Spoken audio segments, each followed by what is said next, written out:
देखिए, ये सब पॉन्जी स्कीम्स होती हैं, जहाँ पर लोगों को ज़्यादा प्रॉफ़िट का लालच देके उसका फ़ायदा उठाया जाता है। कभी शेयर मार्केट में इन्वेस्ट करने के लिए, कभी प्रॉपर्टीज़ में इन्वेस्ट करने के लिए, कभी किसी भी तरह की लॉटरीज़ में इन्वेस्ट करने के लिए, तो ये सब लोग इस चीज़ का फ़ायदा उठाते हैं।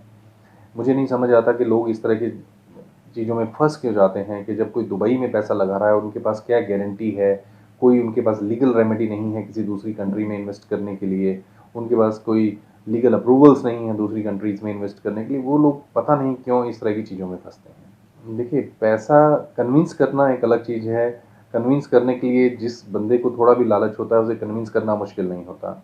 वो उनको एक इतने बड़े प्रॉफ़िट का लालच देते हैं कि लोगों का मन डोल जाता है। वो सोचते हैं कि उनका पैसा 2 साल में डबल हो जाएगा। तो जब ये इस तरह की चीज़ें सामने आ जाती हैं, तो लोग अपनी जमा पूँजी और मैंने कुछ ऐसे केसेस भी देखे हैं, जहाँ लोगों ने अपने घर तक बेच के पैसे लगा दिए हैं। तो वो लोग उसका फ़ायदा उठाते हैं।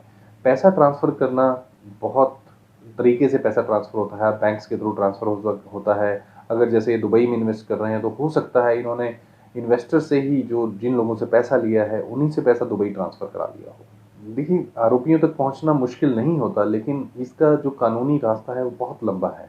आप उनको कब तक आप उन तक पहुँचेंगे, इसमें जब 2 कंट्रीज़ इन्वॉल्व हो जाते हैं, तो ये प्रूव करना सबसे बड़ा चैलेंज होता है कि ये पैसा एक इन जेन्युइन काम के लिए लिया गया है या किसी को ठग के लिया गया है।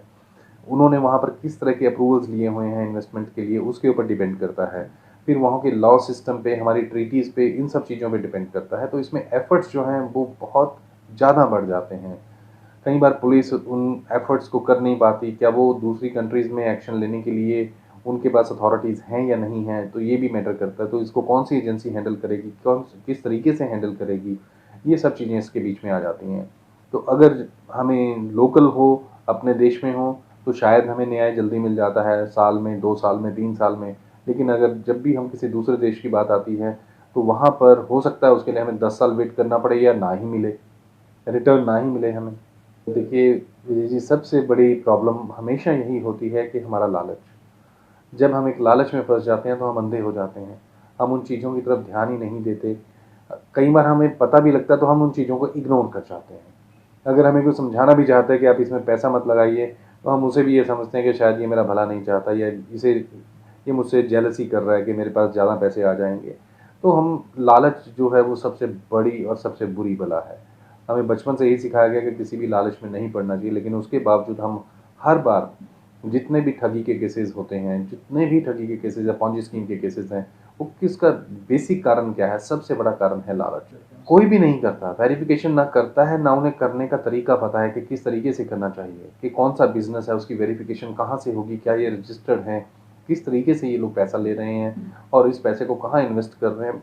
अगर हमें कोई ज़रूरत से ज़्यादा प्रॉफ़िट दे रहा है, तो हमें वहीं पे शक हो जाना चाहिए कि इतना प्रॉफ़िट पॉसिबल नहीं है, तो देगा कहाँ से? लेकिन हम ये सोचते हैं कि नहीं-नहीं, हमें तो डबल आ जाएगा, हमें ट्रिपल आ जाएगा, हमारे 1 लाख के 10 लाख हो जाएँगे, तो हम उस लालच में फँस के हम वो पैसा इन्वेस्ट करते चले जाते हैं।